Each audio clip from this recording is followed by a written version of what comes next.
Hi everyone, in this tutorial I will show you how we can find a percentage for two different cases. For first case, I have a rainfall data for each month. Then I find the summation, which is the total is 527.5.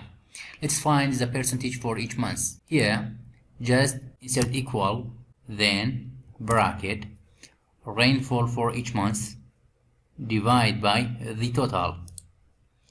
Make it constant. Insert dollar sign and between the number and the alphabet, bracket. Good. Multiply 100. Enter.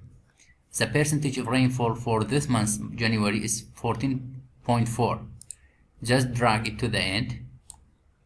That is the percentage of rainfall for each month. To make sure that our calculation is correct, the summation of all percentages must be 100. Okay? Auto sum.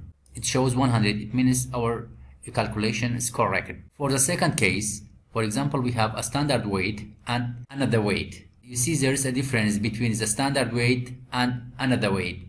Here we have 2 gram deviation. Here also 2 gram deviation. Here must be the weight 3000, but we have 3009. To find the deviation formula is absolute value of a minus b or b minus a. It doesn't make any difference since we applied absolute value. Let's find the deviation.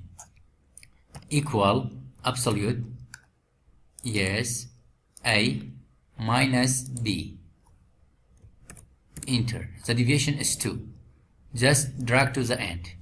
Percentage of error equal to deviation divided by standard multiply 100, or equal to absolute value of a minus b divided by b multiply 100.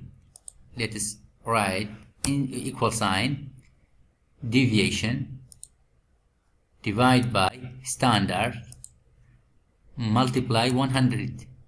Enter. We have 0.2% of error. Drag to the end. That is the percentage of error in each weight we have. That's all. I hope it can be helpful. Have a nice time.